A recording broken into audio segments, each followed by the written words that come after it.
ابن زیاد نے کہا سوا یہ علی کا بیٹا ہے، اگر یہ اٹھ گیا تو اللہ قسم میدان کربلا سے 22,000 یزیدیوں میں سے 22 یزیدی بھی واپس نہ جائیں گے۔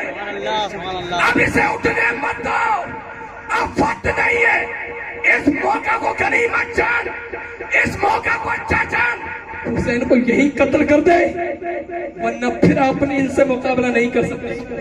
یہ علی کا بیٹا ہے، علی کا بیٹا، اور میں نے محسوس کر لیا ہے اس کی رگوں میں مولا کائنات کا خون دوڑنا شروع ہو گیا، اس کے بازوؤں میں علی مرتضیٰ کی طاقت شروع ہو گئی۔ ایسی قربانی پیش کر دی کہ نہ تو حسین سے پہلے ایسی قربانی کسی نے پیش کی ہے اور نہ صبح قیامت تک کوئی پیش کر سکتا ہے۔ جس اسلام کو لے کر ہمارے اور آپ کے آقا لے کر آئے تھے، اور جس اسلام کے لیے حضور نے پریشانیاں جھیلی تھی، مشقتیں جھیلی تھی، جس اسلام کو جب حضور پھیلانے کے لیے نکلتے تھے تو لوگ راستے میں کانٹے ڈال دیا کرتے تھے، لوگ پتھر ڈال دیا کرتے تھے۔ جو نبی دین کی خدمت کیا کرتا تھا جب وہ سجدے کی حالت میں ہوتی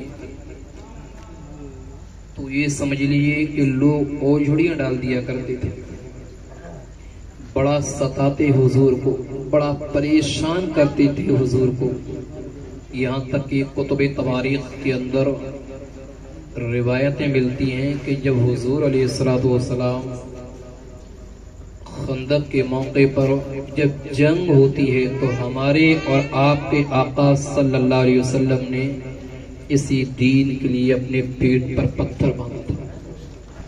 اس دین کو بچانے کے لیے حضور نے پیٹ پر پتھر باندھا تھا، اور پتھر اس لیے نہیں باندھا تھا تاکہ لوگ مجھے دیکھیں، پتھر اس لیے باندھا تھا کہ جو اسلام مجھے میرے رب نے دیا ہے اس اسلام کو میں امت مسلمین تک پہنچا دوں۔ یہ میرے پاس ایک انمول تحفہ ہے اللہ کا۔ عزیزان گرامی وقار، تو اسی اسلام کی خاطر آقا کریم صلی اللہ علیہ وسلم تین دن تک بھوکے رہے۔ جب اسی اسلام پر جب آنچ آئی، اسی اسلام کو جب مٹانے کی، برباد کرنے کی، نیست و نابود کرنے کی، تباہ کرنے کی جب کوشش ہوئی تھی، تب نواسہ رسول علی شیر خدا کا بیٹا حسین کھڑا ہوا تھا۔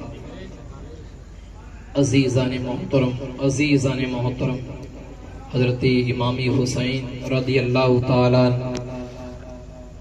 نے پورا پریوار اس اسلام کے لیے کٹوا دیا تھا، اور اتنی محنت کس لیے، اتنی قربانی کس لیے، اتنی پریشانیاں کس لیے، اتنے بھوکے کیوں رہے تھے؟ کربلا کے اندر ایک ایک بوند کے لیے کیوں ترسے تھے؟ کربلا کے اندر ایک ایک لقمہ کے لیے کیوں ترسے تھے؟ اتنی کس لیے پریشانی؟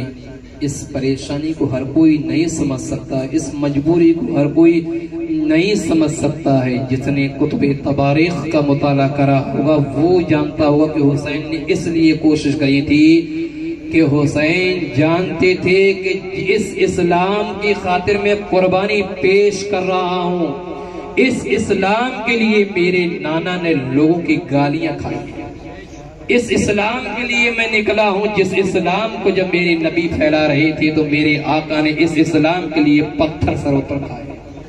عزیزان محترم، حضرت امام حسین رضی اللہ عنہ کا درجہ بڑا پیارا تھا۔ حضور علیہ السلام جس طریقے سے حسن و حسین سے محبت فرمایا کرتے تھے، اسی طریقے سے صحابہ بھی حسین سے محبت کیا کرتے تھے۔ بلکہ الریاض النظر کے اندر ایک روایت ملتی ہے، اور روایت یہ ہوتی ہے کہ مدائن فتح ہوا۔ جب مدائن فتح ہوا ایک جنگ میں کامیاب ہوئی تو بڑا مال اور دولت حاصل ہوا. جب مال اور دولت حاصل ہوئی تو فاروق اعظم نے مسجد نبوی میں اس کو رکھ لیا اور اعلان کروا دیا کہ اے لوگوں اپنا اپنا حصہ جاؤ لے کر مسجد نبوی سے لے آؤ. تمام صحابہ کرام کی جماعت لگ گئی. اسی لائن میں حسن و حسین بھی کھڑے ہو گئے. اسی لائن میں حضرت عمر جو خلیفہ تھے ان کے بیٹے بھی کھڑے ہو گئے. آج ہمارا اور آپ کا میٹر کیا؟ اگر ہمیں حکومت مل جائے تو ہم اپنے بیٹے کو کھڑا کیوں کریں گے راستے میں؟ ساری دولت تو ہمارے یہاں جائے گی.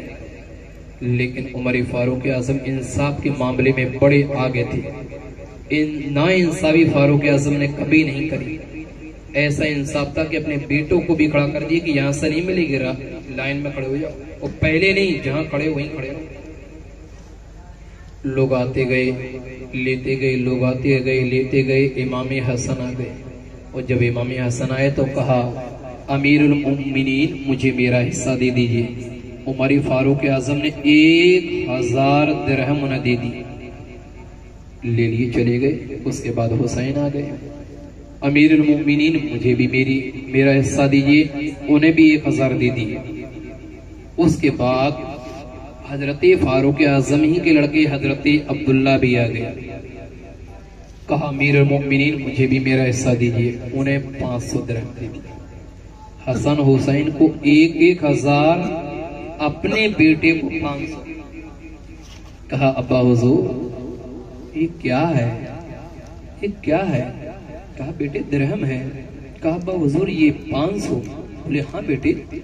بولے کہ حسن حسین کو تو 1000 دیے، مجھے 500 کیوں؟ جبکہ ابا حضور نبی پاک کے دور میں بھی جنگ میں جایا کرتا تھا. مصطفیٰ کریم کے دور میں بھی جنگ میں جایا کرتا تھا. اس وقت تو حسن و حسین چھوٹے تھے. وہ چھوٹوں کو 1000، جنہوں نے کوئی جنگ نہیں کری ہو یہ بڑا ہے اس کو 500. تب فاروق اعظم نے کہا بیٹا عمر، بیٹا عبداللہ، تم مطلب نہیں سمجھ سکے. تم حسن و حسین کی اڑ کر رہے ہو، تم حسن و حسین کا مقابلہ کر رہے ہو.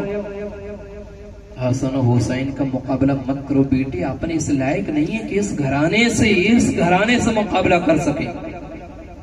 بیٹا اس گھرانے کا عالم تو یہ ہے کہ اگر اس گھرانے کا بچہ بھی اگر ہمارے گھر میں قدم رکھتے تو بھی ہم اپنے آپ کو خوش نصیب سمجھتے ہیں. ان کا مقابلہ بیٹا تم ہرگز مت کرو. بیٹا یہ جو بات آپ نے بول دی ہے یہ دوبارہ آپ اپنے دماغ میں مت لانا. کہا ابا حضور وہ کیوں؟ بولے عمر فاروق اعظم نے اگر تمہیں مقابلہ کرنا ہی ہے حسن حسین سے، مقابلہ کرو گے تو جاؤ. اگر مقابلہ کرنا ہے تو حسن جیسا باپ لے کر آ جاؤ. حسن کا باپ علی مرتضیٰ ہے. جاؤ حسن جیسا باپ لے کر آؤ. اگر تمہیں حسین سے مقابلہ کرنا ہے تو جاؤ حسین جیسی ماں سیدہ فاطمہ لے کر آؤ. اگر حسین کا مقابلہ کرنا چاہتے ہو تو جاؤ حسین کا نانا رسول کائنات جیسا لے کر آؤ. اور جب بیٹے تم حسین کے باپ جیسا باپ علی نہیں لا سکتے، حسین کی ماں سیدہ فاطمہ نہیں لا سکتے، حسین کے جیسا تم نانا نہیں لا سکتے، تو بیٹا پھر تم حسین کی طرح ان سے مقابلہ بھی نہیں کر سکتے. بیٹا یہ گھرانہ تو وہ گھرانہ ہے کہ نبی کی اولاد ہے. بیٹا آج پوری دنیا پر پوری امت پر اس گھرانے کا تو احسان ہے. بیٹا عمر، بیٹے عبداللہ، اے تیرا باپ عمر ہے، امیر المؤمنین ہے، خلیفۃ المسلمین ہے. لیکن میرے بیٹے آج اگر تیرا باپ امیر المؤمنین ہے، تیرا باپ خلیفۃ المسلمین ہے، تیرا باپ حکومت کر رہا ہے، تیرا باپ اگر حکومت کی کرسی پر بیٹھا ہوا ہے، آج تجھے جو 500 درہم ملی ہے، آج تو جو 2 وقت کا کھانا کھا رہا ہے، بیٹا عبداللہ سن لے، جس کا مقابلہ تو کر رہا ہے یہ اسی حسن حسین کے گھرانے کا صدقہ تو کھا رہا ہے۔ سبحان اللہ سبحان اللہ سبحان اللہ۔ برادران ملت اسلامیہ، عمر فاروق اعظم خلیفۃ المسلمین، اتنی بڑی عظیم شخصیت، اور وہ یہ کہہ رہی ہے کہ آج اس امت پر آج ہمارے اوپر احسان ہے حسن اور حسین کا۔ برادران اسلام، عمر فاروق اعظم نے بڑی محبت کری تھی حسین سے۔ ایک دن امیر المؤمنین فاروق اعظم جا رہے تھے، جب فاروق اعظم جا رہے تھے تو امام حسین سے ملاقات ہوئی۔ امام حسین سے 10-11 سال کی عمر تھی۔ بولے بیٹا السلام علیکم۔ بولے وعلیکم السلام، کیسے بیٹے؟ بولے چچا جان ٹھیک ہوں۔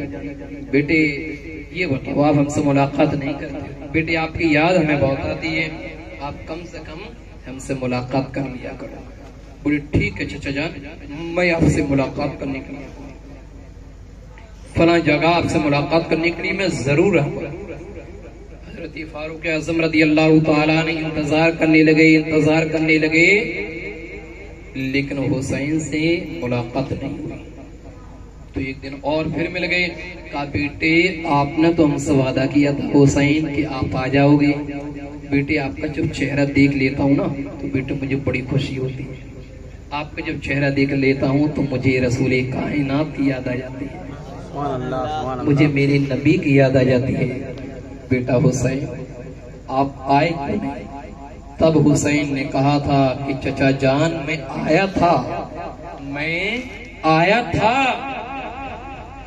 اور قریب تھا کہ میں آپ سے ملاقات کرتا، لیکن جس سے پہلے آپ کے بیٹے عبداللہ آگے نکل گئے، اور جب عبداللہ آگے نکل گئے تو جس بیت المال میں آپ موجود تھے اسی کے دروازے پر آپ کا سپاہی تھا، وہ سپاہی تھا تو آپ کے بیٹے عبداللہ پہنچ گئے، کہا سپاہی راستہ چھوڑو، مجھے اپنے ابا حضور سے ملنا ہے، مجھے خلیفۃ المسلمین سے ملنا ہے۔ حسین فرماتے ہیں چچا میں دیکھتا رہا آپ کے بیٹے کو کہ آپ کا بیٹا گفتگو کر رہا تھا سپاہی سے کہ مجھے جانے کی اجازت دے دو، مجھے اپنے ابا حضور سے گفتگو کرنی ہے، مجھے اپنے ابا حضور سے کام ہے۔ بولے بیٹے پھر؟ بولے سپاہی نے انہیں منع کر دیا، سپاہی نے انہیں منع کر دیا کہ ابھی عمر سے تم نہیں مل سکتے، ابھی تم عمر سے نہیں مل سکتے، اگر تمہیں ملنا ہے تو گھر میں ملاقات کر لینا، امیر المؤمنین کا مجھے حکم ہے کہ کوئی اندر نہ آنے پائے، اس وجہ سے بیٹے تم اندر نہیں جا سکتے ہو، تم یہاں سے جا سکتے ہو۔ حضرت عبداللہ واپس آنے لگے، امام حسین کہتے ہیں عمر فاروق اعظم سے کہ آپ کے بیٹے واپس آ رہے تھے، جب آپ کے بیٹے کو میں نے واپس دیکھا تو میں خود بخود پیچھے چلا میں واپس چلا آیا۔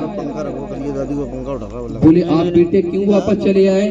توجہ ادھر بنائے رکھے، بیٹے آپ واپس کیوں چلے آئے؟ بولے چچا جان اس لیے واپس چلا آیا کہ جب آپ کے بیٹے کو اندر آنے کی اجازت نہیں ملی، آپ تو خلیفۃ المسلمین ہیں، جب آپ کے بیٹے کو اجازت نہیں ملی، جب آپ کے بیٹے کو سپاہی نے جب روک دیا ہے تو مجھ حسین کو اندر آنے کی اجازت کیسے مل سکتی تھی؟ تب عمر فاروق اعظم نے کہا کہ بیٹا حسین تمہیں آنا چاہیے تھا، بیٹا تمہیں مجھ سے ملاقات کرنے چاہیے تھا، اور بیٹا اپنی تلنا میرے بیٹے سے مت کرو، بیٹے وہ عبداللہ میرا بیٹا ہے، حسین تو علی کی اولاد ہے۔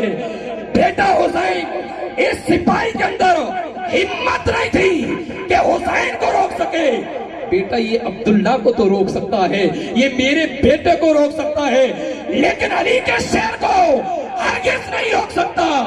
بیٹا تم نے اپنے باپ کا اتہاس نہیں پڑھا ہے، بیٹا تم نے علی کی تاریخ نہیں پڑھی ہے، بیٹے تیرے باپ کی تاریخ میں بتاتا ہوں کہ تیرا باپ جب جنگ کے لیے جایا کرتا تھا، جب میدان میں اترا کرتا تھا تو ہزاروں یہودی ہزاروں نصرانی اپنا راستہ بدل لیا کرتے تھے کہ شیر خدا آ رہا ہے۔ بیٹے جب تیرے باپ کا مقابلہ جب ہزاروں لوگ نہ کر سکے، ہزاروں لوگ جب تیرے باپ کا مقابلہ نہ کر سکے، تو اس ادنا سے صفائی کے اندر کیا ہمت تھی تو جو حسین تجھے روک لیتا ہے؟ تاریخ یہ کہتی ہے کہ امام حسین رضی اللہ تعالیٰ عنہ کو اس کے بعد عمر فاروق اعظم نے گلے سے لگایا، تو گلے سے لگانے کے بعد حسین نے کہا بیٹے تم ہمارے لیے انمول تحفہ ہو، تم ہمارے لیے انمول تحفہ ہو۔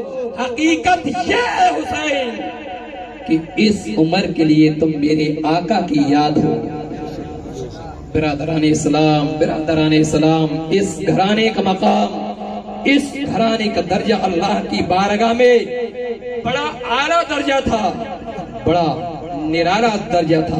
عزیزان محترم، پوری امت مسلمین پر اس گھرانے کا احسان ہے، کیونکہ کربلا کے میدان میں کسی امت مسلمین کے لیے ایک ایک بچے کو کٹوانا کوئی آسان نہیں ہے۔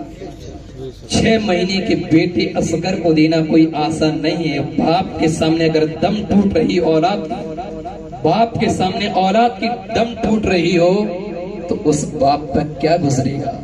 تاریخ یہ کہتی ہے، اتہاس یہ بتاتا ہے کہ جب جنگ شروع ہوتی ہے میدان کربلا کے اندر ایک ایک کر کے جاتے ہیں اور اپنا فریضہ انجام دیتے ہیں، بالآخر ایک بیٹا کی میٹر پیش آتا ہے، اور وہ بیٹا تھا حسین کے بھائی حسن کا امام قاسم۔ امام قاسم آتے ہیں اور کہتے ہیں چچا جان ہر ایک دین کے لیے شہید ہوتا جا رہا ہے، اب مجھے بھی اجازت دیجئے کہ میں بھی کربلا کے اندر اپنی ہنر دکھاؤں۔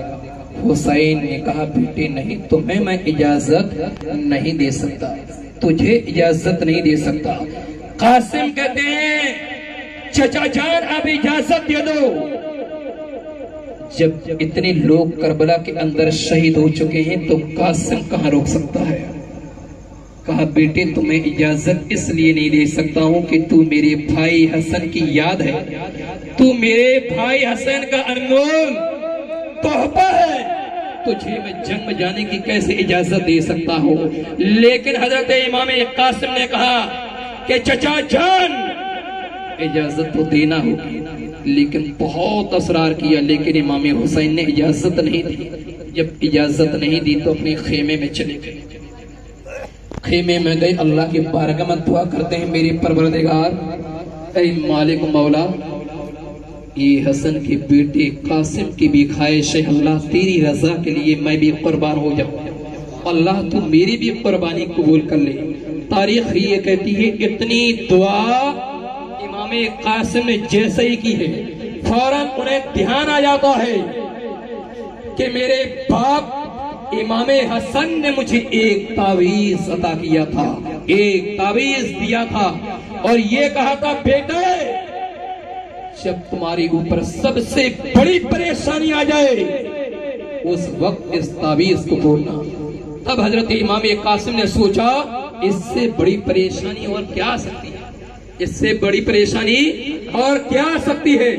حضرت امام قاسم نے تعویذ کھولا، تعویذ کھولا، قاسم نے پڑھا، اور جیسے ہی پڑھا آنکھوں سے آنسو جاری حضرت امام قاسم کے ہو گئے۔ اس تعویذ پر لکھا ہوا تھا کہ بیٹے قاسم میرے نور نظر، میرے لخت جگر، میرے بھائی حسین پر ایک پریشانی آئے گی، ایک بہت بڑا امتحان آئے گا، اور وہ کہیں اور نہیں میدان کربلا میں آئے گا۔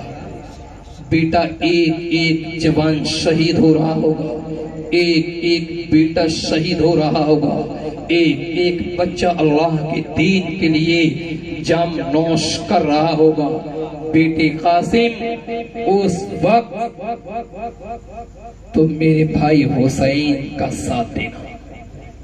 اسی تعویذ کو لے کر امام حسین کی بارگاہ میں آ گئے، کہا چچا جان اسے ذرا پڑھیں۔ امام حسین نے پڑھا، اور پڑھنے کے بعد حضرت امام حسین رضی اللہ تعالی عنہ کی بھی آنکھوں میں آنسو آ گئے۔ حسین رونے لگے، اور روتے روتے کہتے ہیں بیٹے جب بھائی کی خواہش ہے تو تم تیار ہو جاؤ، جب بھائی کی خواہش ہے تو تم تیار ہو جاؤ۔ تاریخ یہ کہتی ہے امام قاسم نے جنگ کا لباس پہن لیا، اور جب جنگ کا لباس پہنا ہے امام قاسم گھوڑے پر سوار ہو گئے۔ اب جب گھوڑے پر سوار ہوتے ہیں میدان کربلا کے اندر امام قاسم اتر پڑتے ہیں۔ اب جب اترتے ہیں تو ابن سعد نے کہا تھا اے قاسم ڈر گئے تھے، ابن سعد نے کہا تھا اگر ڈر گئے تو یزید کی حکومت قبول کر لو، اگر ہمارے طرف آنا چاہتے تو آ جاؤ۔ تاریخ یہ کہتی ہے ابن سعد سے امام قاسم نے کہا تھا ابے بدبخت، تو حسین کی اولاد کو، تو حسین کے بیٹے کو، تو حسن کے بیٹے کو تو کیا کمزور سمجھتا ہے؟ تو نے ہمارے دادا جان کی تاریخ نہیں پڑھی ہے، تو نے ہمارے بابا کا اتہاس نہیں پڑھا ہے۔ شیر خدا کا کوئی بچہ ایسا نہیں ہے کہ جس کے اندر ڈر پیدا ہو۔ سبحان اللہ، سبحان اللہ۔ تاریخ یہ کہتی ہے امام قاسم رضی اللہ تعالیٰ نے اپنی تلوار چلانا شروع کری ہے، اور جب تلوار شروع کری تو میدان کربلا کے اندر ہر ایک یزیدی کا جسم کانپنے لگا کہ اس امام قاسم کو روکا جائے، اس کو روکا جائے، اس کی تلوار کو روکا جائے۔ وہ تلوار کیا روکے جس کے بازو میں شیر خدا کا خون دوڑ رہا ہو؟ وہ تلوار کیا روکے جو حضرت امام حسن کا بیٹا ہو؟ تاریخ یہ کہتی ہے کہ حضرت امام قاسم نے حملہ شروع کیا اور جنگ ہوئی بڑی شاندار طریقے سے۔ یزیدی حیرت میں پڑ گئے، یزیدی حیرت میں پڑ گئے، کوئی مقابلے کے لیے نہیں آیا۔ امام قاسم نے خود ہی حملہ کر دیا اور یزیدیوں کو گاجر اور مولی کی طرح کاٹنا شروع ہو گئے۔ تھوڑی دیر کے بعد پھر حضرت امام قاسم خیمے میں آ گئے، اور خیمے میں آنے کے بعد کہتے ہیں چچا جان پیاس لگ رہی ہے، چچا جان پانی کی ضرورت ہے، چچا جان ایک بوند میرے حلق میں ڈال دیجئے۔ حسین کہتے ہیں بیٹے اگر پانی ہوتا تو علی اصغر پیاس کی شدت سے بے قرار نہیں ہوتا، بیٹے اپنے پاس کچھ نہیں ہے۔ امام قاسم کہتے ہیں چچا جان مجھے ایک بوند دے دیجئے، مجھے تھوڑا سا پانی دے دیجئے، میرا حلق سوکھ رہا ہے، میرا حلق سوکھ رہا ہے، صرف ایک بوند پانی کی ڈال دیجئے۔ تب امام حسین نے اپنی زبان کو نکالا اور یہ کہا کہ اے قاسم اب تم میری زبان چوسنا شروع کر دو۔ تاریخ یہ کہتی ہے جب امام قاسم نے زبان کو چوسنا شروع کیا ہے اس کے بعد حسین کہتے ہیں کہ بیٹے قاسم گھبرانے کی ضرورت نہیں ہے، وہ دیکھ میدان کربلا میں میرا بھائی حسن آ چکا ہے، میرا بھائی حسن آ چکا ہے۔ بیٹے قاسم وہ دیکھ تیری دادی سیدہ فاطمہ کھڑی ہے، وہ دیکھ رسول کائنات جامع شہادت کے تعلق سے جو پانی ہے، جو جام ہے، وہ تمہیں پلانے کے لیے وہ دیکھو رسول اللہ کھڑے ہیں۔ بیٹا گھبرانے کی ضرورت نہیں ہے۔ تاریخ یہ کہتی ہے حضرت امام قاسم جاتے ہیں اور جانے کے بعد ایک بار کی جب ہم حملہ کرتے ہیں تب یزیدیوں نے حضرت امام قاسم کو چاروں طرف سے گھیر لیا اور ایک دم تیر اور بارش اور تلواروں کا ہجوم ایک دم حضرت امام قاسم پہ گرنے کے بعد بس یہی ایک نازک سا موڑ تھا کہ حضرت امام قاسم سجدے میں گر گئے، اور سجدے میں گرنے کے بعد شمر نے کہا اے حسین اپنے بھتیجوں کو لے کر چلے جاؤ۔ حضرت امام حسین رضی اللہ تعالیٰ عنہ آتے ہیں، امام قاسم کی لاش کو اٹھاتے ہیں اور خیمے میں پہنچا دیتے ہیں۔ اتنی دیر کیا گزرتی ہے کہ حضرت امام حسین رضی اللہ تعالیٰ عنہ بھی اب میدان جنگ میں جانے کے لیے تیار ہوتے ہیں، اور جب میدان جنگ میں جانے کے لیے تیار ہوتے ہیں امام حسین رضی اللہ تعالیٰ عنہ جیسے ہی گھوڑے پر سوار ہوئے حسین نے جانے کا ارادہ کیا کربلا کی طرف، تو حسین کا ایک بیٹا تھا بیمار جسے زین العابدین کہا جاتا ہے، فوراً زین العابدین کھڑا ہو گیا اور کہا بحضور آپ کے جنگ میں جانے سے پہلے یہ زین العابدین جائے گا، آپ سے پہلے زین العابدین جنگ کرے گا۔ حسین نے کہا بیٹے تم جنگ نہیں کرو گے، تمہیں تو ابھی نسل شبیری چلانا ہے، تجھے تو حسین کا خاندان چلانا ہے۔ زین العابدین نے کہا ابا حضور اگرچہ میں بیمار ہوں لیکن میری رگوں میں علی کے مرتضیٰ کا خون دوڑ رہا ہے.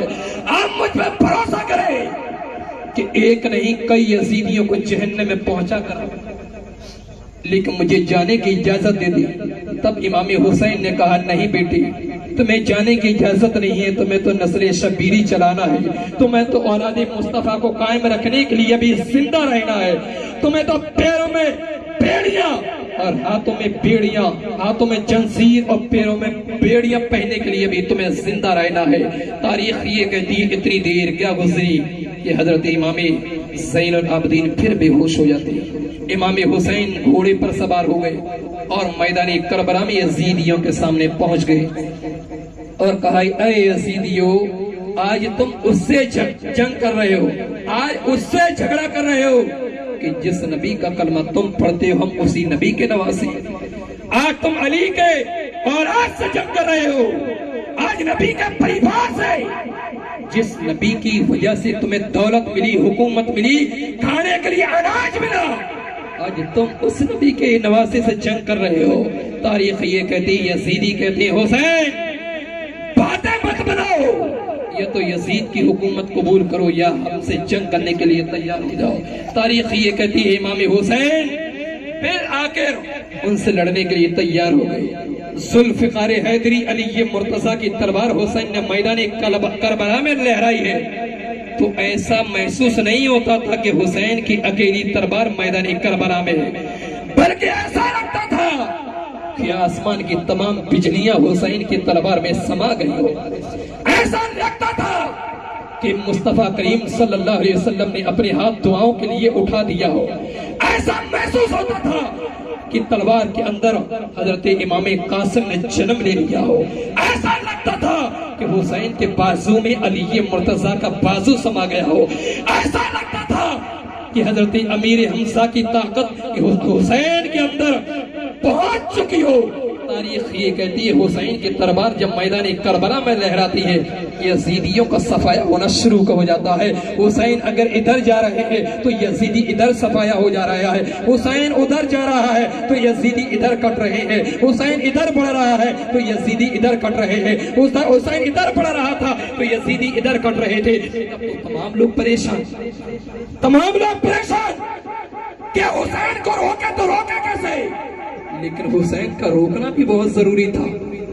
شمر کہتا ہے ابن زیاد اس حسین کو روکو, اگر یہ حسین نہیں رکا تو وہ وقت نہیں کہ 22,000 کے لشکر کو اکیلا حسین میدان کربلا میں کاٹ دے گا. اس کو روکنا چاہیے, لیکن روکے تو روکے کیسے. تاریخ یہ کہتی ہے حضرت امام حسین کی جب میدان کربلا کے اندر. اچھا ایک چیز میں آپ کو اور بتا دوں, لوگ یہ سوچتے ہیں کہ امام حسین رضی اللہ تعالیٰ عنہ پہ جب حملہ ہو گیا حسین شہید ہو گئے. یہ تاریخ اتہاس غلط ہے. تاریخ یہ کہ میدان کربلا میں اگرچہ اثرت ہے لیکن حسین کا مقابلہ کرنے کے لیے اللہ قسم 22,000 بھی کچھ نہ کر سکے, 22,000 مقابلہ نہ کر سکے. لیکن آپ بولو کہ شہید پھر کیسے ہوئے. حسین کی تلوار تو چلی تھی, تلوار سب نے چلتے دیکھا تھا, لیکن حسین کہاں تھا کسی نے نہیں دیکھا. سبحان اللہ سبحان اللہ. تلوار سب نے دیکھی, کربلا کے اندر حسین کو آتے ہوئے دیکھا, حسین کے گھوڑے کو دیکھا, لیکن حسین کی جب تلوار چلی ہے تب حسین کو کسی نے نہیں دیکھا. لوگ تعجب میں تھے کہ آخرکار اس تلوار کے اندر کون سما گیا ہے, اس حسین کے اندر کون سی شکتی ہے. اس کو مارے تو مارے کسی. جبینہ ابن شہادہ نے کہا تھا, ابن زیاد نے کہا تھا, گولی نے کہا تھا, شمن نے کہا تھا اس کو مارو, لیکن مارے کیسے. سامنے ہو تو تلوار چلائی جائے, سامنے ہو تو نیزہ چلایا جائے, سامنے ہو تو برچی چلایا جائے, لیکن کس پر چلایا جائے یہ تو نظر ہی نہیں آ رہا ہے. سبحان اللہ. جس کا باپ شیر خدا ہو جب میدان جنگ میں وہ تلوار چلائے, جب وہ علی نظر نہ آئے تو بیٹا نظر کہاں سے آئے. جب وہ علی نظر نہ آئے تو بیٹا کیسے نظر آئے. تاریخ یہ کہتی ہے امام حسین رضی اللہ تعالیٰ تلوار چلاتے رہے، دشمن گاجر اور مولی کی طرح کٹتے رہے. تب ابن زیاد نے کہا تھا شمر ریاست یا تو بھاگ لو یا اس کا مقابلہ قاعدے سے کر لو، کیونکہ اگر اسی طریقے سے چلتے رہے تو معاملہ ختم ہونے والا ہے، کہیں ایسا نہ ہو کہ اتہاس کے پیپروں پر یہ لکھ جائے کہ 22,000 کے لشکر کو اکیلے حسین نے مار دیا، اکیلے حسین نے مار دیا، اس کا مقابلہ کرو. تو ابن زیاد نے کہا شمر اس کا مقابلہ کیسے کرے؟ ارے اس کو مارے کیسے، اس کو قتل کیسے کرے، اس کا کیسے مقابلہ کرے؟ کھولی تو بتا کیسے مارے، تو بتا کیسے کاٹے، تو بتا کیسے گردن کاٹے، تو بتا کیسے تلوار چلائے، یہ تو نظر ہی نہیں آ رہا ہے. اب وہ نظر کیسے آئے؟ جیسے میں نے کہا کہ آسمان کی تمام بجلیاں جس کی تلوار میں سما گئی ہوں، لیکن تاریخ یہ کہتی ہے کہ حسین کا مقابلہ کرنے کے لیے میدان کربلا میں کوئی تھا نہیں. اور اتہاس میں تاریخ میں تو یہ ملتا ہے کہ حسین کا مقابلہ کرنے کے لیے اللہ نے دنیا میں کوئی پیدا ہی نہیں کیا. سبحان اللہ سبحان اللہ. اور جب پیدا کیا ہی نہیں تو حسین کا مقابلہ کون کرے؟ جب اللہ نے کسی کو پیدا ہی نہ کیا تو حسین کا مقابلہ کون کرے؟ کون کرے؟ کہ حسین نے جس ماں فاطمہ کا دودھ پیا ہے، جب وہ دودھ اس دنیا کے اندر اللہ نے کسی کو اتارا ہی نہیں، جب وہ دودھ کسی کو اتارا ہی نہیں، وہ دودھ پیا ہو حسین نے، تو یہ دنیا کے ذلیل کتے اس حسین کا کیا مقابلہ کریں گے؟ اس نبی کے نواسے کا کیا مقابلہ کریں گے؟ اس علی شیر خدا کے لاڈلے کا کیا مقابلہ کریں گے؟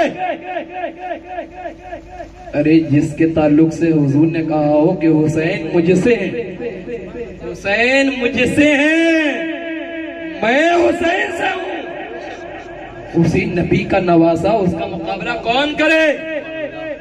جب تلوار چلی ہے، اللہ قسم کھا رہا ہوں کہ اتنا مجمع ہونے کے باوجود ہر ایک انسان پریشان تھا، غمگین تھا، سوچ رہا تھا حسین کو کیسے مارا جائے.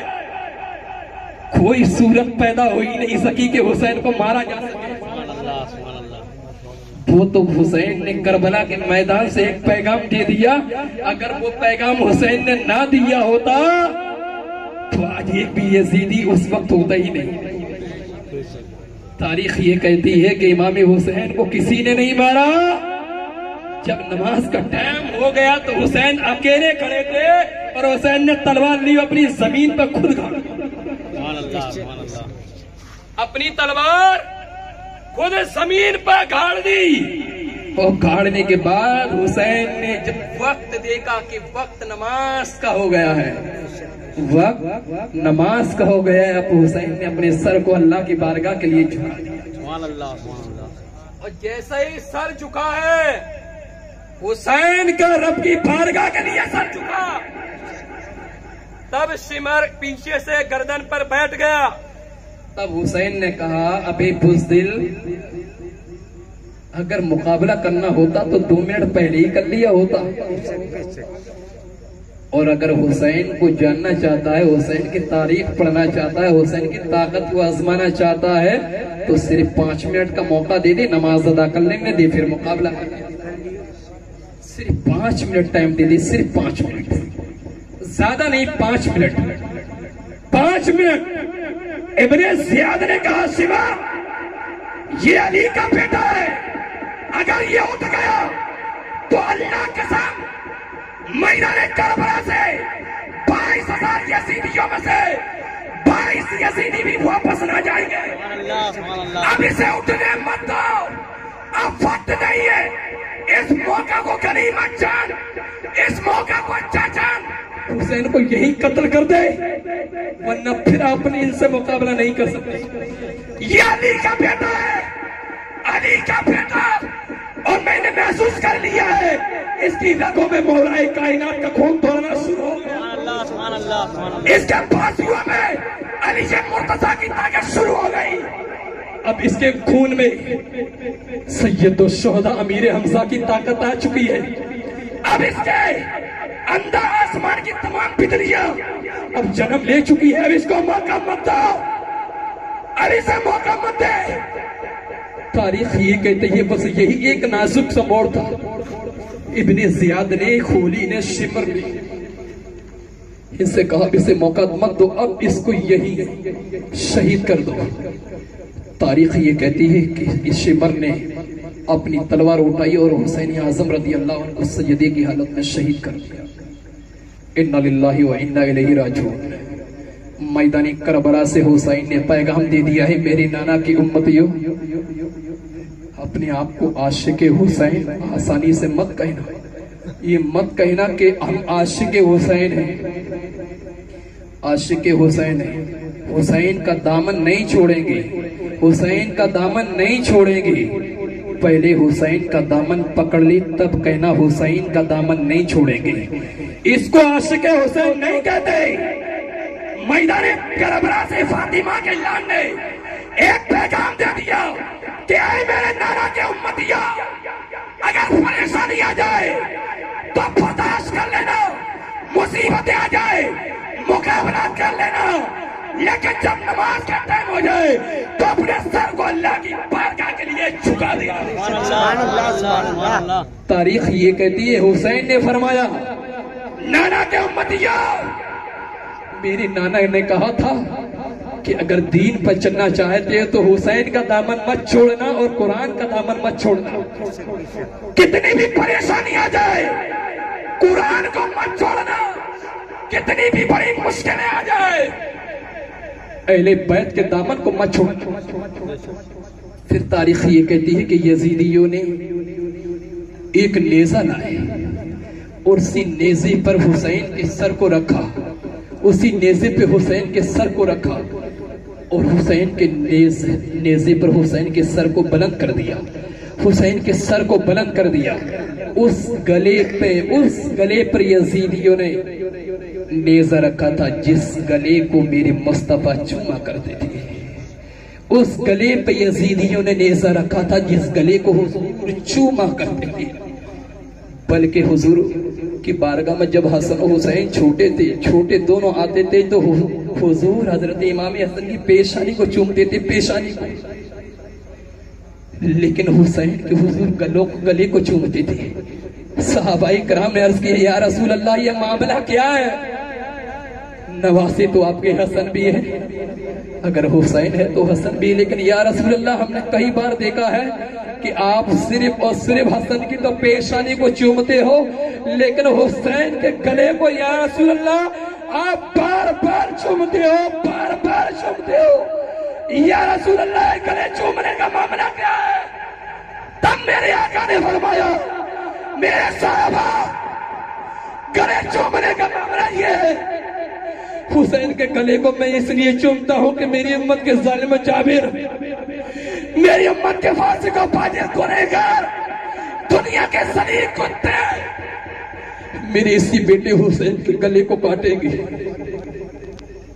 اسی گلے پر چھریاں چلائیں گے, اسی گلے پر نیزے پر رکھیں گے, اسی گلے پر تلوار چلائیں گے. اسی لیے میں اپنے بیٹے حسین کے گلے کو چھومتا ہوں. تاریخ یہ کہتی ہے اسی گلے پہ نیزہ رکھا ہے ظالموں نے, یعنی یزیدیوں نے. اسی نیزے پہ امام حسین کے سر کو بلند کیا. جس گلے کو حسین حضور چومتے تھے, جس گلے کو حضور چومتے تھے, لیکن میدان کربلا سے اسی نیزے سے حسین نے پیغام بھی دے دیا کہ اے میرے نانا کے امتیاں, اے میرے نانا کے امتیاں, حسین کا سر بلند ہے, حسین کا سر بلند ہے, حسین کا سر اوپر ہے, حسین کا سر اوپر ہے. یعنی جن کا سر کٹا نہیں, جن کا سر کٹا نہیں, ان کا سر نیچے ہے, اور جس کا سر کٹ گیا وہ سر بلند ہے. سبحان اللہ سبحان اللہ سبحان اللہ. امام حسین رضی اللہ تعالیٰ نے پھر پیغام دیا, اور پیغام یہ تھا کہ نیزے پہ حسین کا سر بلند تھا. حسین کا سر نیزے پر بلند، حسین کا سر نیزے پر بلند۔ پھر یہ یزیدیوں نے ڈھول بجائے، پھر یہ یزیدیوں نے تاشے بجائے، پھر یہ یزیدیوں نے حسین کا مذاق اڑایا تھا۔ آج دیکھو رسول اللہ کی آل کٹ گئی ہے، دیکھو ہم نے حسین کو کاٹ دیا ہے، دیکھو ہم نے حسین کو کاٹ دیا ہے، دیکھو ہم نے حسین کو مار دیا ہے، دیکھو حسین مر گیا ہے، دیکھو حسین مر گیا ہے۔ یزید کہہ رہے تھے حسین مر گیا ہے، یزید نے کہا تھا حسین مر گیا ہے، قرآن نے کہا تھا اے یزیدیو حسین مرا نہیں ہے، حسین ایسا زندہ ہے، ایسا زندہ ہے کہ کل بھی زندہ تھا، آج بھی زندہ ہے، اور قیامت تک حسین زندہ رہے گا۔ سبحان اللہ سبحان اللہ اللہ اکبر یا رسول اللہ نہیں چھوڑیں گے نہیں چھوڑیں گے اللہ اکبر یا رسول اللہ۔ نہ کل حسین مرا تھا، نہ کل حسین مرا تھا، نہ آج حسین مرا ہے، نہ صبح قیامت تک حسین مرے گا،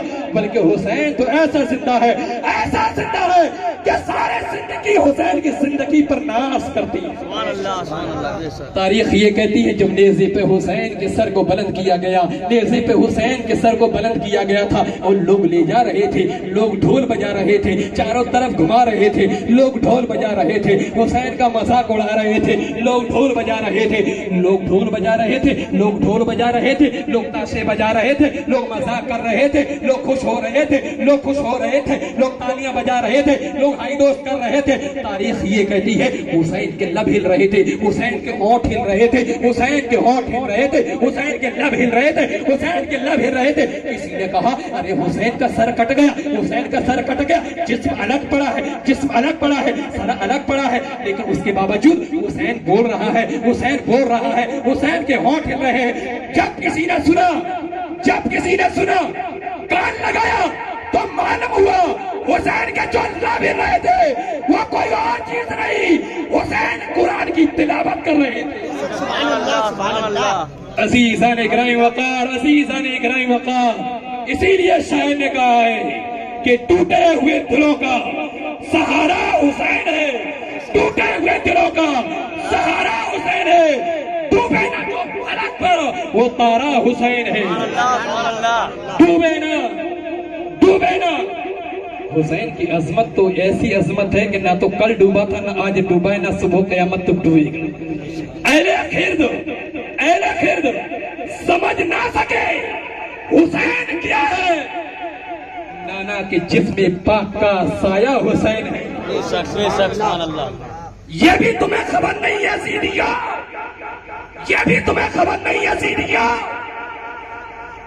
سلطان دو جہاں کا نواسا حسین ہے۔ سبحان اللہ سبحان اللہ۔ عزیزان اکرام وقار، کہنے کا مطلب یہ تھا کہ امام حسین جس طریقے سے آج سے 1400 سال پہلے زندہ تھے، آج سے 1400 سال پہلے زندہ تھے، اسی طریقے سے رسول پاک کی امت کے دلوں میں آج بھی حسین سبحان اللہ سبحان اللہ سبحان اللہ۔